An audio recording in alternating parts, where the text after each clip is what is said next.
नमस्कार दोस्तों, अपना सक्षम पॉइंट यूट्यूब चैनल पर एक बार फिर से आप सभी का हार्दिक स्वागत है।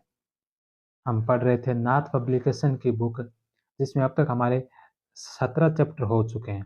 आज हम 18वां चैप्टर शुरू करेंगे और आज की क्लास में हम सिर्फ 18 नहीं बल्कि आगे के 3-4 से चैप्टर है जो इस क्लास में खत्म करने वाले हैं, क्योंकि आगे के तीनों चारों जो चैप्टर है वो बिल्कुल छोटे-छोटे चैप्टर है, जिसके अंदर 18वां चैप्टर कन्नौज के लिए त्रिकोणात्मक संघर्ष, इसके अलावा 19वां नंबर चैप्टर है जिसमें कश्मीर के राजवंश, 20वें नंबर चैप्टर में पाल वंश और 21वें नंबर चैप्टर में सेन वंश। तो इन 18, 19, 20 और 21 4 चैप्टर को आज की क्लास में करने वाले हैं। तो अंत तक जुड़े रहना। करते हैं आज की क्लास को शुरू। आज का पहला चैप्टर है कन्नौज के लिए त्रिकोणात्मक संघर्ष।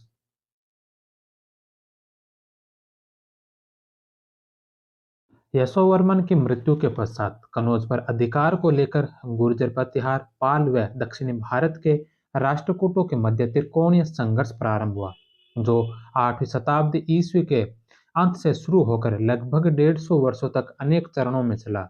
इस संघर्ष में अंततोगत्वा गुर्जर प्रतिहारों की विजय हुई। मिहिर भोज प्रतिहार ने कन्नौज को जीतकर अपने साम्राज्य में मिला लिया। त्रिपक्षीय संघर्ष के समय कन्नौज पर शक्तिहीन आयुधवंशी क्रमशः वज्रायुध, इंद्रायुध और चक्रायुध शासकों का शासन रहा। गुर्जर प्रतिहार, पाल और राष्ट्रकूट। गुर्जर प्रतिहार के शासक वत्सराज, जो 783 ईस्वी से 800 ईस्वी तक थे। उसी समय पाल शासक धर्मपाल, जो 770 से 810 ईस्वी तक, और उसी समय राष्ट्रकूट शासक थे ध्रुव प्रथम, जो 780 से 793 ईस्वी तक शासक रहे थे। गुर्जर प्रतिहार नागभट्ट द्वितीय के समय पाल शासक देवपाल थे और राष्ट्रकूट शासक गोविंद तृतीय। गुर्जर प्रतिहार शासक मिहिरभोज के समय विग्रहपाल और अमोघवर्ष, महेंद्रपाल के समय नारायणपाल और कृष्ण द्वितीय, और महिपाल के समय इंद्र तृतीय जो शासक थे। प्रथम चरण त्रिकोणात्मक संघर्ष की शुरुआत गुर्जर प्रतिहार शासक वत्सराज ने कन्नौज के आयुधवंशी शासक इंद्रायुध को परास्त करके इंद्रायुध अब वत्सराज की अधीनता में शासन करने लगा। शक्तिशाली पाल शासक धर्मपाल का इसी संदर्भ में वत्सराज से गंगा यमुना दोआब में भयंकर युद्ध हुआ। राधनपुर लेख 808 ईस्वी के अनुसार वत्सराज ने गौड़राज धर्मपाल की राजलक्ष्मी को हस्तगत कर उसके 2 राजछत्रों को छीन लिया था। वत्सराज की इस विजय के तत्काल पश्चात दक्षिण के राष्ट्रकूट वंशी ध्रुव ने विंध्य पर्वत पार कर वत्सराज को पराजित किया। उल्लेखनीय है कि राष्ट्रकूट दक्षिणी भारत की प्रथम शक्ति थे जिन्होंने उत्तर भारत की राजनीति में हस्तक्षेप किया। वत्सराज को भागकर रेगिस्तान में शरण लेनी पड़ी। उसने जाबालीपुर को अपनी राजधानी बनाया। ध्रुव ने पाल शासक धर्मपाल को भी परास्त किया, लेकिन राष्ट्रकूट राज्य में चल रहे आंतरिक संघर्ष के कारण ध्रुव को शीघ्र दक्षिण में लौटना पड़ा। दूसरा चरण द्वितीय चरण वत्सराज के बाद शक्तिशाली प्रतिहार शासक नागभट्ट द्वितीय ने कन्नौज विजय कर चक्रायुध के स्थान पर पुनः इंद्रायुध को शासक बनाया। तत्पश्चात मुदगिरी या मुंगेर के युद्ध में उसने पाल शासक धर्मपाल को परास्त किया। इस युद्ध के इस युद्ध के स्थान का वर्णन जोधपुर अभिलेख में मिलता है, जिसमें मारवाड़ के प्रतिहार कक द्वारा नागभट्ट द्वितीय के पक्ष में इस युद्ध में भाग लेने का विवरण मिलता है। नागभट्ट द्वितीय के ग्वालियर लेख में भी इस विजय का उल्लेख मिलता है। पाल नरेश धर्मपाल ने ध्रुव के बाद शासक बने राष्ट्रकूट शासक गोविंद तृतीय से सहायता मांगी। गोविंद तृतीय ने 808 ईस्वी के आसपास कन्नौज पर आक्रमण कर नागभट्ट द्वितीय को परास्त कर दिया। इसकी पुष्टि संजन व राधनपुर लेखों से होती है। परंतु गोविंद तृतीय ने भी अपने पिता की तरह विजित उत्तर भारत पर कोई शासन प्रबंध किए बिना अपने गृह राज्य लौट गया। तृतीय चरण गोविंद तृतीय के पश्चात राष्ट्रकूट शासक अमोघ वर्ष बना, जो शांतिप्रिय शासक था। गुर्जर प्रतिहार शासक नागभट्ट द्वितीय के पश्चात निर्बल शासक रामभद्र हुआ, जिसे शक्तिशाली पाल शासक देवपाल ने परास्त किया। देवपाल के मुंगेर लेख में इस विजय का उल्लेख मिलता है। संभवतः देवपाल ने राष्ट्रकूट शासक अम्भोगवंश को भी परास्त किया। देवपाल ने रामभद्र के पश्चात शक्तिशाली गुर्जर प्रतिहार शासक मिहिर भोज को भी प्रथम संघर्ष में परास्त किया। इस प्रकार देवपाल के समय कीर्ति पाल वंश की कीर्ति चरम पर थी। मिहिर भोज को राष्ट्रकूट शासक कृष्ण द्वितीय ने भी उज्जैन में परास्त किया, जिसकी पुष्टि बेगुरमा अभिलेख 867 ईस्वी का बेगुरमा अभिलेख से होती है। लेकिन मिहिरभोज ने पाल शासक देवपाल तथा उसके उत्तराधिकारी विग्रहपाल को परास्त कर कन्नौज को अपने साम्राज्य की राजधानी बना लिया। चतुर्थ चरण मिहिरभोज प्रथम के पश्चात महेंद्रपाल प्रथम शासक बना, जिसके अभिलेख बिहार व उत्तरी बंगाल के कई स्थानों से प्राप्त हुए हैं। संभवतः यह प्रदेश उसने परवर्ती निर्बल पाल शासकों को परास्त कर प्राप्त किए थे। महेंद्रपाल के पश्चात महिपाल प्रथम प्रतिहार शासक बना। राष्ट्रकूट शासक इंद्र तृतीय व कृष्ण तृतीय ने महिपाल प्रथम को परास्त किया। अरब यात्री अल मसूदी भी बौर प्रतिहार प्रतिहार महिपाल प्रथम तथा बलहर राष्ट्रकूट इंद्र तृतीय से संघर्ष का विवरण दिया है, किंतु राष्ट्रकूटों की सफलता क्षणिक रही तथा प्रतिहारों ने अंततः कन्नौज पर अंतिम रूप से आधिपत्य स्थापित कर त्रिकोणात्मक संघर्ष को समाप्त किया। तो यह था त्रिकोणात्मक संघर्ष, जिसके अंदर अंतिम रूप में प्रतिहारों ने कन्नौज पर आधिपत्य करके इस संघर्ष को समाप्त किया, जो 4 चरणों में हुआ था। तो यह था एक छोटा सा चैप्टर कन्नौज के त्रिकोणात्मक संघर्ष को लेकर। इसके बाद हम 19वां नंबर चैप्टर शुरू करते हैं। 19वें नंबर चैप्टर में हम पढ़ेंगे कश्मीर के राजवंश। कश्मीर के कौन कौन से राजवंश थे, इसके बारे में हम पढ़ते हैं। कश्मीर राज्य हर्ष के बाद कश्मीर राज्य के राजवंश। कारकोट वंश दुर्लभ वर्धन 596 से 632 ईस्वी कारकोट वंश का संस्थापक था। इसके समय पर ही ह्वेनसांग ने कश्मीर का दौरा किया था। दुर्लभवर्धन के बाद उसका पुत्र दुर्लभक प्रतापादित्य नाम से प्रसिद्ध हुआ। इसने प्रतापपुर नगर की स्थापना की थी। दुर्लभ प्रतापादित्य के 3 पुत्र थे, वज्रादित्य, चंद्रापीड़, उदयादित्य, तारापीड़ और ललितादित्य, मुक्तापीड़।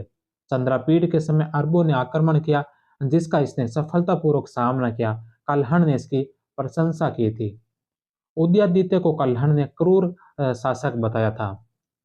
ललितादित्य मुक्तापीड़ 724 से 760 ईस्वी यह कारकोट वंश का सबसे शक्तिशाली शासक था। कन्नौज के यशोवर्मन से संधि कर तिब्बतियों को परास्त किया। इसने 733 ईस्वी में कन्नौज के शासक यशोवर्मन को पराजित किया। ललितादित्य ने सूर्य का मार्तंड मंदिर बनवाया, परिहासपुर नामक नगर की स्थापना की। यशोवर्मा के दरबारी कवियों भवभूति तथा वाकपति को कश्मीर बुलाकर अपने दरबार में रखा। 733 ईस्वी में चीन के शासक के दरबार में एक दूत मंडल भेजा। विन्यादित्य जयापीड़ कारकोट वंश का अंतिम शक्तिशाली शासक। इसके समय कश्मीर के भीतर भीतर जज नामक व्यक्ति के नेतृत्व में विद्रोह हुआ, जिसे दबा दिया गया। इसके दरबार में निम्नतम का लेखक दामोदर गुप्त रहता था। अन्य विद्वान जो इसके दरबार में रहते थे, वामन भट्ट, उद भट्ट और क्षीर। इसके पश्चात दूसरा वंश आता है उत्पल वंश। कारकोट वंश के पश्चात दूसरा वंश आता है उत्पल वंश।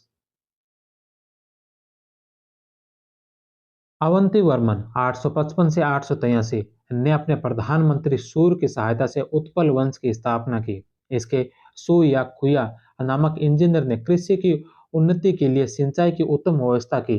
इसने महापद्म वुलर झील में वितस्सा झेलम से आने वाली बाढ़ से बचाव हेतु वितस्सा का मार्ग परिवर्तित करवा दिया। अवंतीपुर नामक नगर की स्थापना की। सु या खुया नामक मंत्री के नाम पर सूर्यपुर नामक नगर की स्थापना की। इसके दरबारी विद्वान रत्नाकर जिन्हें हरि विजय की रचना की, आनंदवर्धन जिन्होंने ध्वन्यालोक की रचना की थी। इसके पश्चात दूसरे शासक बनते हैं शंकर वर्मन, जो 883 से 902 ईस्वी तक रहते हैं। लगातार युद्धों के कारण खजाना खाली हो गया, जिसे भरने के लिए मंदिरों की संपत्ति को लूटा तथा शिक्षा को प्रदान किए जाने वाले धन में कटौती कर दी। उड़ीसा आधुनिक हजारा जिला की जनता के साथ संघर्ष में शंकर वर्मन मारा गया। शंकर वर्मन के पश्चात गोपाल वर्धन यह 902 में शासक बना। इसके अल्प वयस्क होने के कारण इसकी माता सुगंधा इसकी संरक्षिका बनी। गोपालवर्धन की हत्या के बाद सुगंधा स्वतंत्र शासिका के रूप में शासन करती रही। तंत्रिन पैदल सेना का निकाय, एकांग शाही अंगरक्षकों का निकाय तथा डामर कहे जाने वाले स्थानीय गुटों ने 904 से 939 ईस्वी तक कश्मीर के इतिहास में महत्वपूर्ण भूमिका निभाई। इसी गुटबंदी में सुगंधा की हत्या की। उत्पल वंश के पतन के पश्चात यस्कर शासक बना। यस्कर के पश्चात उसका पुत्र क्षेमगुप्त उसका उत्तराधिकारी बना। इसने श्रीनगर स्थित जयेंद्र विहार नष्ट करके उसकी सामग्री से श्रेमगोरेश्वर का निर्माण करवाया। इसका विवाह लोहार वंश की दिद्दा से हुआ। क्षेमगुप्त की मृत्यु के पश्चात रानी दिद्दा ने अपने अल्पवयस्क पुत्र अभिमन्यु की संरक्षिका के रूप में 958 से 972 ईस्वी तक शासन किया। कल्हण की राजतरंगिणी में कश्मीर की 3 महिला शासिकाओं का उल्लेख मिलता है, जिसमें रानी यशोमती जो गोनद वंश से थी, सुगंधा जो उत्पल वंश से थी और रानी दिद जो लोहार वंश से थी। रानी दिदा इसका विवाह यस्कर राजवंश में हुआ। यह 980 से 1003 ईस्वी तक स्वतंत्र शासिका रही। नरवाहन मंत्री ने रानी दिद्दा के राज्यारोहण में समर्थन किया। इसने फल्गुन नामक मंत्री के विद्रोह को दबाया। इसने कंकनपुरा व दिद्दापुर नामक नगर बसाए। अपने पुत्र नंदीगुप्त की स्मृति में दिद्दा स्वामी ने मंदिर का निर्माण करवाया। लोहार वंश दिद्दा के भतीजे संग्राम सिंह ने लोहार वंश की स्थापना की। संग्राम सिंह ने अपने मंत्री तुंग की को शाही वंशीय शासक त्रिलोचन पाल की ओर से महमूद गजनी से लड़ने भेजा। पूंछ के निकट युद्ध में तुंग परास्त हुआ। अनंत संग्राम सिंह के बाद शासक बना। त्रिभुवन नामक अपने ही सेनापति के विद्रोह को दबाया। अपनी रानी सूर्यमती सुभटा के प्रभाव में अनेक मंदिरों का निर्माण करवाया। इसने परमार राजा भोज के एक व्यापारिक प्रतिनिधि ने कर्ज दिया था। वृहत कथा मंजरी ग्रंथ के रचयिता क्षेमेंद्र को संरक्षण प्रदान किया। अनंत को बंधक बनाने के पश्चात हलदर नामक प्रधानमंत्री ने कश्मीर में आर्थिक तथा प्रशासनिक सुधार की योजनाएं लागू की। अनंत के बाद कलश शासक बना। उसने बौद्ध प्रतिमा व मठों को नष्ट किया। हर्ष 1089 से 1101 वह स्वयं विद्वान तथा विद्वानों का आश्रयदाता था। राजतरंगिणी का लेखक कल्हण इसके दरबार में था।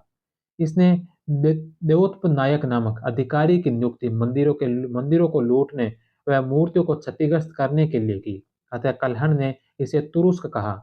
हर्ष ने अपनी सेना में मुसलमानों की भी नियुक्ति की। 1099 ईस्वी में कश्मीर में बाढ़ आई, तब भी इसने कर कम करके बजाय सामंतों पर अत्याचार किए। हर्ष को कश्मीर का नीरो कहा जाता है।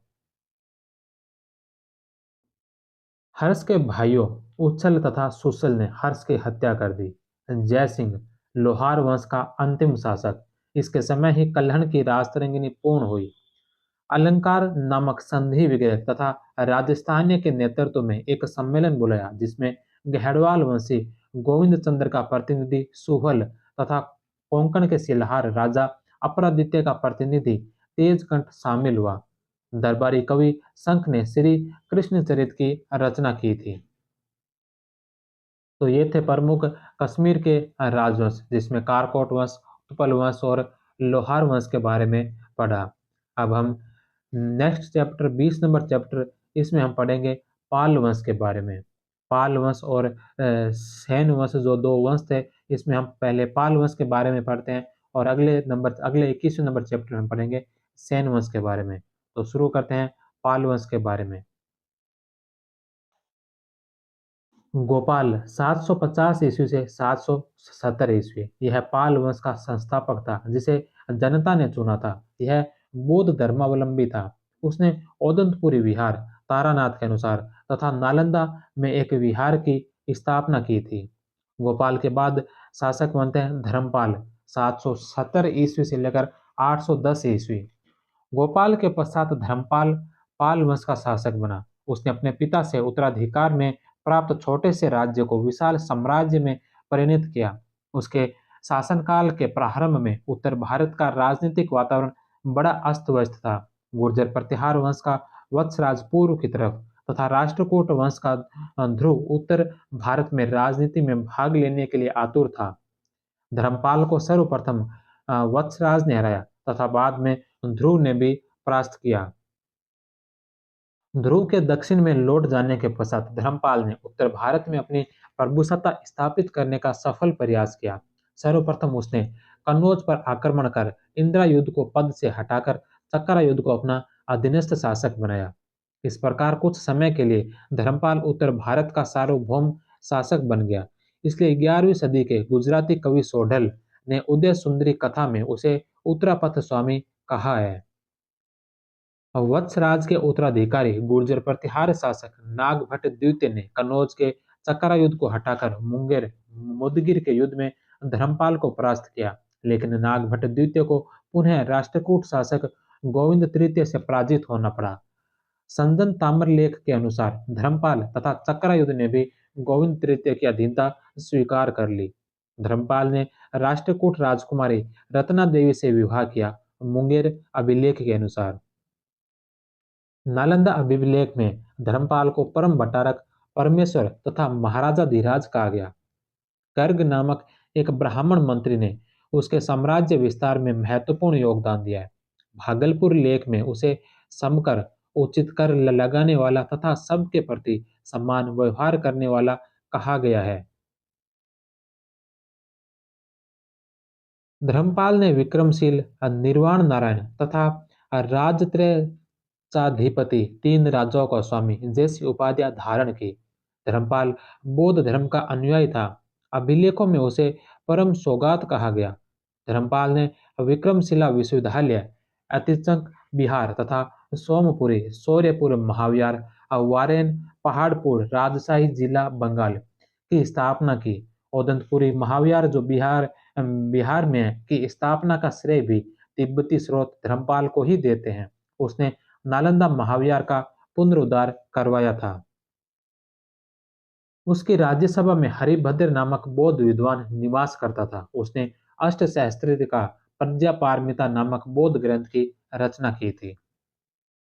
इसके पश्चात शासक बनते हैं देवपाल जो 810 ईस्वी से लेकर 850 ईस्वी तक रहते हैं। धर्मपाल तथा उसकी राष्ट्रकूट रानी रन्ना देवी से उत्पन्न पुत्र देवपाल पाल वंश का सर्वाधिक शक्तिशाली तथा प्रतापी शासक हुआ। देवपाल की विजयों में उसके चचेरे भाई जयपाल ने सहायता की तथा प्रशासनिक कार्यों में उसके योग्य मंत्रियों धर्मपाणि तथा केदार मिश्र ने पर्याप्त सहायता मिली है। तारानाथ के अनुसार देवपाल ने उत्कल उड़ीसा विजय की। उड़ीसा का तत्कालीन शासक भौमकर वंशीय शिवकर द्वितीय था।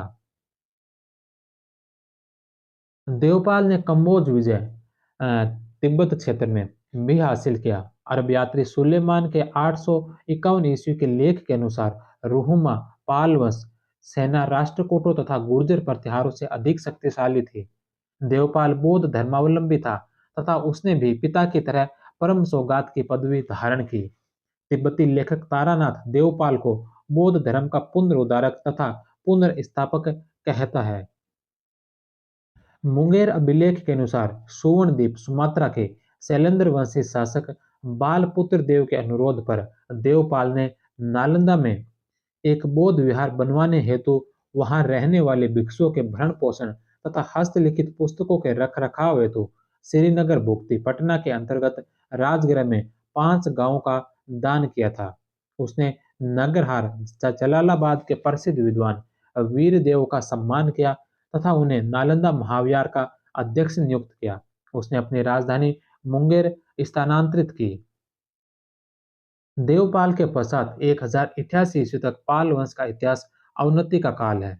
देवपाल का उत्तराधिकारी विग्रहपाल प्रथम जो 850 से 54 तक हुआ, यह देवपाल के चचेरे भाई जयपाल का पुत्र था।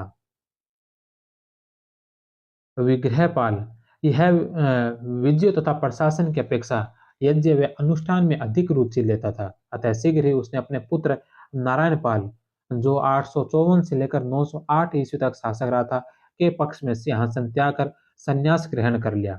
नारायणपाल के पश्चात राज्यपाल 908 से 940, गोपाल द्वितीय 940 से 957 और विग्रहपाल द्वितीय शासक हुए। राष्ट्रकूट शासक तुंग देवी की पुत्री भाग्य देवी से राज्यपाल का विवाह होने से पाल राष्ट्रकूट संबंध मैत्रीपूर्ण हो गए। महिपाल प्रथम 988 ईस्वी से लेकर 1038 ईस्वी तक, विग्रहपाल द्वितीय के पश्चात महिपाल प्रथम शासक हुआ, जिसने पाल वंश की प्रतिष्ठा पुनः स्थापित की। इसे पाल वंश का दूसरा संस्थापक कहा जाता है। महिपाल प्रथम को पाल वंश के गौरव का पुनर्स्थापक कहा जाता है। महिपाल प्रथम ने कलचुरी वंशीय शासक गांगेय देव को परास्त कर उत्तरी बिहार पर अधिकार कर लिया। सारनाथ अभिलेख 1026 ईस्वी के अनुसार महिपाल ने अपने स्थिरपाल तथा बसंतपाल नामक वास्तुशिल्पियों की देखरेख में काशी में सैकड़ों मंदिर निर्माण करवाया। राजेंद्र चोल ने विक्रम चोल के नेतृत्व में 1023 ईस्वी में अपनी सेना उत्तर भारत में भेजी। इस अभियान का सेनापति दंडनाथ था। इस अभियान का उद्देश्य पवित्र गंगा जल को अपने राज्य में ले जाना था। चोलों का चोलों का आक्रमण होने पर महिपाल युद्ध स्थल से भाग गया तथा चोलों के हाथ भारी धन संपदा लगी। महिपाल प्रथम ने महिपुर वांगड़ा नामक नगर बसाया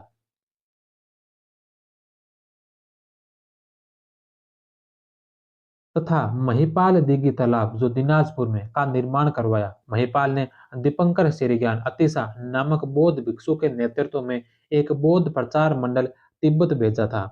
महिपाल प्रथम के लगभग 50 वर्ष के शासन के पश्चात कमजोर उत्तराधिकारियों के कारण पाल वंश का तीव्र गति से पतन प्रारंभ हुआ। जयपाल, जो 1038 ईस्वी से 1053 के समय कलचुरी नरेश कर्ण ने पाल राज्य पर आक्रमण किया। युद्ध में प्रारंभिक विजय के दौरान कर्ण की सेनाओं ने बौद्ध स्थलों को हानि पहुंचाई, लेकिन बाद में जयपाल का पलड़ा भारी रहा तथा कलचुरी सेनाएं परास्त होने लगी। अंततः विक्रमशिला विश्वविद्यालय के आचार्य दीपंकर श्रीज्ञान ने जयपाल तथा कलचुरी कर्ण के बीच कपाल की संधि करवाई। कपाल की संधि दीपंकर श्रीज्ञान ने करवाई थी, जयपाल और कलचुरी कर्ण के मध्य। विग्रहपाल तृतीय 1054 ईस्वी से 1070 ईस्वी, कलचुरी शासक कर्ण ने अपनी पुत्री यौवनश्री का विवाह विग्रहपाल तृतीय से कर मित्रता स्थापित की। विग्रहपाल तृतीय के बाद उसके तीन पुत्रों महिपाल द्वितीय, शूरपाल तथा रामपाल में सत्ता संघर्ष हुआ। महिपाल द्वितीय 1070 से 75 ईस्वी ने अपने दोनों भाइयों को कारागार में डाल दिया। इसी समय चासी केवर्त जाति ने दिव्योग के नेतृत्व में विद्रोह कर दिया तथा महिपाल द्वितीय की हत्या कर वारेंद्री उत्तरी बंगाल में एक स्वतंत्र राज्य की स्थापना की। रामपाल 1077 से 1126 ईस्वी, रामपाल पाल वंश का शक्तिशाली शासक था। उसके सैन्य सहयोगी तथा राज्य विस्तारक सहयोगी के रूप में राष्ट्रकूट सरकार मंथन देव रामपाल का मामा सर्वप्रमुख था। रामपाल ने स्वयं तथा राष्ट्रकूट प्रति महाप्रतिहार शिवराज के नेतृत्व में एक विशाल सेना लेकर केवरत भीम पर आक्रमण किया। इस युद्ध में भीम की पराजय हुई। उसकी हत्या करके वारंद्री पर रामपाल ने अपनी सत्ता पुनः स्थापित की। अपने मामा मंथन देव की मृत्यु के शोक में रामपाल ने मुंगेर में गंगा नदी में डूबकर आत्महत्या कर ली। बंगाल में कृषि की उन्नति हेतु उसने करों में कमी की। उसने रामवती नामक एक नवीन राजधानी की स्थापना की। रामपाल की सफलताओं से की प्रशंसा संध्याकर नंदी द्वारा रचित रामचरित में मिलती है। संध्याकर नंदी स्वयं को कलिकाल वाल्मीकि, कलयुग का वाल्मीकि तथा रामपाल को कलयुग का राम कहता है। रामपाल के पश्चात क्रमशः कुमारपाल, गोपाल तृतीय तथा मदनपाल ने 1161 ईस्वी तक शासन किया। मदनपाल पाल वंश का अंतिम शासक था। पाल वंश का मूल्यांकन, त्रिपक्षीय संघर्ष, पाल प्रतिहार राष्ट्रकूट वंश, के शासकों में सबसे लंबा काल पाल वंश का था। पाल नरेश बौद्ध मतानुयायी थे। अभिलेखों में उन्हें परम सौगात बौद्ध कहा गया। बिहार व बंगाल में अधिकांश लेख ओम नमो बुद्धाय और भगवंत बुद्ध भट्टारक से प्राप्त होते हैं। धर्मपाल ने विक्रमशिला, सोमपुरी तथा औदंतपुरी विहारों की स्थापना की। महिपाल प्रथम ने सारनाथ, नालंदा, बोध गया में अनेक बौद्ध मंदिरों तथा विहारों का निर्माण किया। पाल शासकों ने दीपंकर, अभ्यंकर, ज्ञानपाद, रत्नवज्र, रक्षित, विरोचन आदि बौद्ध विद्वानों को विक्रमशिला विश्वविद्यालय में संरक्षण प्रदान किया। पाल शासकों के समय ही तांत्रिक बौद्ध धर्म विकसित हुआ। उनके काल में वज्रयान में मंत्र पाठ के विरोध में पृथक तांत्रिक संप्रदाय सहजयान का उदय हुआ। पालों की राजधानी संभवतः मुंगेर थी। पालों के समय बौद्ध विचारकों ने चर्यापदों की रचना की थी। दाई भाग का लेखक जिमुत वाहन 12वीं सदी भी पाल शासकों के दरबार में था। चक्रपाणि दत्त 11वीं शताब्दी का बंगाल का प्रसिद्ध चिकित्सा शास्त्री था। उसने चरक संहिता पर आयुर्वेद दीपिका तथा सुश्रुत संहिता पर भानुमति नामक टीकाएं लिखी। चक्रपाणि दत्त द्वारा रचित चिकित्सा सार संग्रह में विभिन्न रोगों के लक्षण तथा भस्म तैयार करने के नवीन तथ्यों की जानकारी मिलती है। तो ये था पाल वंश। पाल वंश के बारे में हमने पढ़ा। उससे पहले कश्मीर के राजवंश पढ़े, कनौज का त्रिकोणात्मक संघर्ष पढ़ा। एक और चैप्टर है आज की क्लास में हम कर लेते हैं, सेन वंश। यह भी एक छोटा सा चैप्टर है। पाल वंश की तरह सेन वंश भी एक छोटा सा चैप्टर है। तो 21वां नंबर चैप्टर सेन वंश को भी हम आज की क्लास में करते हैं। पाल राजवंश के पतनोपरांत बंगाल का शासन सेन राजवंश के हाथों में आ गया। सेन वंशी विजय सेन के देवपाड़ा अभिलेख व लक्ष्मण सेन के माधानगर अभिलेख के अनुसार वे चंद्रवंशीय क्षत्रिय थे। उनका आदि पुरुष वीरसेन था। इस वंश का संस्थापक सामंत सेन था। इसको कर्नाटक क्षत्रियों का कुल शिरोधाम गिरिमाल व दक्षिणापत्य छोणिद्र कहा गया। विजय सेन 1095 ईस्वी से 1158 ईस्वी, यह सेन वंश का प्रथम महत्वपूर्ण शासक था। देवपाड़ा, बैरकपुर तथा पेकोर नामक स्थानों से उसके 3 अभिलेख प्राप्त हुए हैं। प्रारंभ में कलिंग के राजा अनंत वर्मा चोड़गंग से मित्रता स्थापित की। इस कारण वह चोड़गंग सखा कहा गया। उसके दरबारी कवि उमापति धर द्वारा रचित देवपाड़ा अभिलेख प्रस्तर प्रस्तुति में उसकी विजयों का उल्लेख मिलता है। विजयसेन की शक्ति का प्रारंभिक केंद्र तथा राजधानी विक्रमपुर थी, जहां उसकी रानी ने कनकतुला पुरुष महादान नामक यज्ञ किया। उसने परमेश्वर परम भट्टारक महाराजा धीराज बरकपुर अभिलेख में तथा अरिराज वृषभ शंकर जैसी उपाधियां धारण की। विजयसेन की उपलब्धियों में आकृष्ट होकर श्री हर्ष ने विजय प्रशस्ति तथा गौड़वीर प्रशस्ति नामक काव्यों की रचना की। पवन दूत के रचयिता धोई द्वारा वर्णित राजधानी विजयपुर की स्थापना विजयसेन ने की थी। विजयसेन शिव का परम भक्त था। उसने देवपाड़ा में प्रद्युम्नेश्वर शिव मंदिर का निर्माण करवाया। बल्लाल सेन, विजयसेन के पश्चात बल्लाल सेन 1159 ईस्वी से लेकर 1179 ईस्वी तक विजयसेन तथा विलास देवी से उत्पन्न वल्लाल सेन वंश सेन वंश का अगला शासक बना।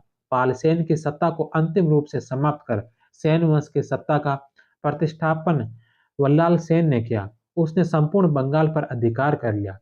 उसने 1112 ईस्वी में 1162 ईस्वी में गोविंदपाल को हराकर बिहार पर अधिकार कर लिया तथा पाल शासकों द्वारा धारण की जाने वाली गौड़ेश्वर की उपाधि धारण की।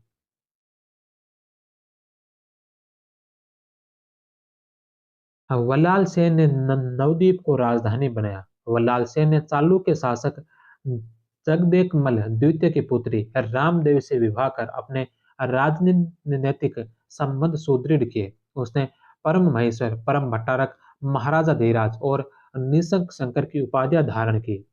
उसने अपने पिता की तरह वह भी शैव मतानुयायी था।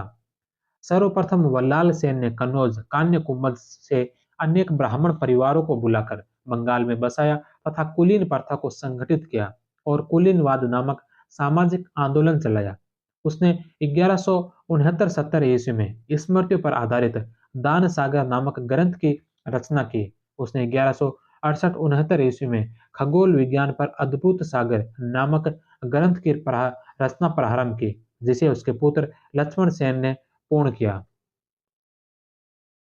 वलाल सेन ने आचार सागर तथा प्रतिष्ठा सागर नामक धार्मिक व सामाजिक ग्रंथों की रचना की थी। वलाल सेन के पश्चात लक्ष्मण सेन 1179 से 1205 ईस्वी। वलाल सेन ने गृहस्थ जीवन त्याग कर त्रिवेणी संगम पर अपना अंतिम समय बिताया तथा चालुक्य वंशी रामदेवी से उत्पन्न पुत्र लक्ष्मण सेन को अपना उत्तराधिकारी नियुक्त किया। लक्ष्मण सेन वंश का सर्वाधिक शक्तिशाली शासक था। उसने उसके 8 अभिलेख बंगाल से प्राप्त हुए हैं। लक्ष्मण सेन ने प्राचीन राजधानी गौड़ के समीप अन्य राजधानी लखनऊ या लक्ष्मणवती स्थापित की। 1202 ईस्वी में तुर्क विजेता बख्तियार खिलजी ने नदिया पर आक्रमण किया। आक्रमण इतना भीषण था कि लक्ष्मण सेन दोपहरी का भोजन छोड़कर नंगे पांव राजमहल से भागा तथा वंग दक्षिणी पूर्वी बंगाल चला गया, जहां से शासन करते हुए 1205 ईस्वी में उसकी मृत्यु हो गई। उसके बाद क्रमशः विश्वरूप सेन तथा केशव सेन नामक उसके 2 पुत्रों ने दक्षिणी पूर्वी बंगाल पर अगले 20-25 वर्षों तक शासन किया। अंततः इस वंश का शासन मुस्लिम आक्रमणों के कारण समाप्त हो गया। लक्ष्मण सेन को उसके पुत्र विश्वरूप सेन ने मदनपाड़ा अभिलेख में राजत्र्याधिपति, अशोपति, गजपति और नरपति, गौड़ेश्वर आदि सम्मानित उपाधियों से विभूषित किया। सेन वंश के शासक सामान्यतः शैव धर्मानुयायी थे, जैसे परमेश्वर उपाधि विजय सेन व वलाल सेन की थी, परंतु लक्ष्मण सेन को उसके अभिलेखों में परम भागवत, परम वैष्णव कहा गया तथा उसके अभिलेख भी नारायण विष्णु की स्तुति से प्रारंभ होते हैं। लक्ष्मण के प्रमुख दरबारी दरबारी और उनकी रचनाएं। श्रीधरदास की रचनाएं सदुक्ति, करणामृत, जयदेव की रचनाएं गीत गोविंद, चंद्रलोक और प्रसन्न राघव। धोई की रचनाएं पवनदूत, हलायुद्ध की रचना ब्राह्मण सरोस है। और इसके अलावा गोवर्धन की रचना आर्य सप्तशती। तबकात नासिरी के लेखक मिन्हाज उज सिराज ने लक्ष्मण सेन को हिंद का खलीफा कहा है। लक्ष्मण सेन ने अपने पिता वल्लाल सेन द्वारा प्रारंभ किए गए अद्भुत सागर नामक ग्रंथ को पूर्ण किया। लक्ष्मण सेन के दरबार में पंचरत्न जयदेव, गोवर्धन, धोई, शरण और उमापति निवास करते थे। जयदेव की उपाधियां पीयूष पर्व और पक्षधर मिश्र। हलायुद्ध लक्ष्मण सेन का प्रधान न्यायाधीश तथा मुख्यमंत्री था। वटुदास श्रीधरदास का पिता को महासामंत चूड़ामणि कहा गया। लक्ष्मण सेन के दरबार में शरण तथा गोवर्धन नामक कवि भी थे। सेन वंश का शाही प्रतीक है उग्र माधव। सेन वंश युद्ध का नारा है राधा माधवायो वर्जयंती, राधा माधवायो वर्जयंती। तो ये था सेन वंश का चैप्टर। तो सेन वंश का भी एक छोटा सा चैप्टर, सेन वंश का छोटा सा इतिहास भी हमने देखा। तो इसके साथ ही आज की क्लास में हमने 4 चैप्टर पढ़ लिए। कनौज का त्रिकोणात्मक संघर्ष, कश्मीर के राजवंश, पाल वंश और सेन वंश। कल की क्लास में हम पढ़ेंगे पूर्व मध्यकालीन राजवंश, जिसके अंदर गुर्जर प्रतिहार, चोल, चंदेल, कलचुरी, परमार, गहडवाल और चालुक्य वंशों के बारे में। तब तक आप सभी का बहुत बहुत धन्यवाद। जय हिंद, वंदे मातरम।